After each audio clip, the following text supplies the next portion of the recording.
بسم اللہ الرحمن الرحیم۔ سائم ہومیوپیتھک انفرٹیلٹی کلینک سے آپ کی خدمت میں حاضر ہوں۔ آج کا جو ایک کیس ہے وہ بھی ایمرجنسی لیول کا کیس ہے۔ مجھے 2-4 دن پہلے ایک صاحب میرے ایک دوست ہی ہیں ڈی اے خان سے مجھے انہوں نے فون کیا کہ ڈاکٹر صاحب میرے والد صاحب نے کل شام کو گوشت کھایا تھا اور ہڈی کا چھوٹا سا جو ٹکڑا ہے وہ گلے کے اندر اٹک گیا ہے اور ان کو بڑی تکلیف ہے، تو وہ کچھ چیز کھا پی بھی نہیں سکتے اور ان کو مسلسل کھانسی بھی آ رہی ہے اور تکلیف بڑی ہے۔ سر السلام علیکم۔ ڈاکٹر صاحب بڑی مہربانی سر، اللہ تعالیٰ آپ کو عافیت عطا فرمائے۔ آپ کے نسخے پہ عمل پیرا ہوئے ہیں اور 1 گھنٹہ اور 20 منٹ میں ہمارا مسئلہ حل ہوا ہے۔ مسئلہ یہ تھا کہ والد صاحب کو یسٹرڈے کو لنچ کرتے ہوئے ایک چھوٹی بوٹی کا ٹکڑا ان کی خوراک والی نالی میں اٹک گیا تھا اور ہم نے بڑے زور لگائے، ہم نے کوئی ڈرپیں لگوائیں وہ جو نالیوں کو کھول دے، ENT اسپیشلسٹ کے پاس گئے، اس نے ڈرپ لکھ کے دی، رات پورا ایڈمٹ رکھا، ہمارا مسئلہ حل نہیں ہوا۔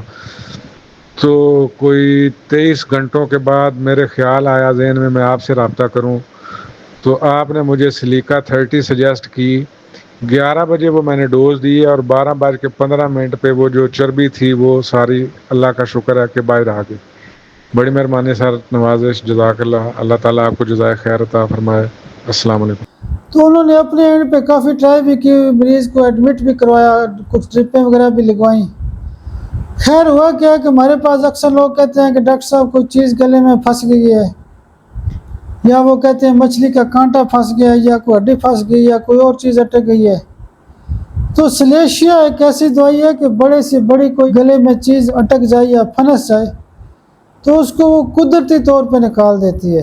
تو بہرحال جب انہوں نے مجھے فون کیا، میں نے کہا آپ اس طرح کریں کہ سلیشیا 30 آپ کچھ وقفے سے ان کو دیں، چند خوراکیں، تو انشاءاللہ اللہ کی مدد سے فائدہ ہو جائے گا۔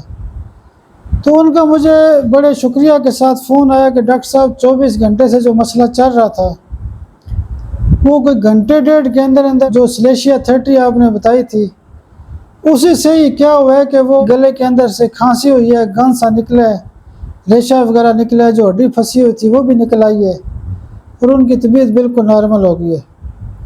تو آپ ان چیزوں کو اگنور نہ کیا کریں۔ افسوس اس بات کا ہوتا ہے کہ ہم پہلے کہتے ہیں جی یہ نہیں ٹھیک ہو سکتا، اور ہم اس وقت ہومیوپیتھی میں جاتے ہیں کہ جب بالکل اینڈ لگا ہوتا ہے ہم کہتے ہیں چلو یار یہ بھی ٹرائی کرتے ہیں۔ یہ بھی میرے دوست ہیں تو یہ کہتے ہیں کہ جب مسئلہ بار بار ٹھیک نہیں ہو رہا تھا تو میں نے ویسے ہی مجھے خیال آیا کہ ڈاکٹر صاحب سے بات کروں، ہو سکتا ہے کوئی آسانی ہو جائے۔ تو اس لیے ہومیوپیتھی کو مشکل ترین کیسز میں ضرور ٹرائی کیا کریں۔ اللہ پاک آپ کو بھی صحت اور سلامتی دے۔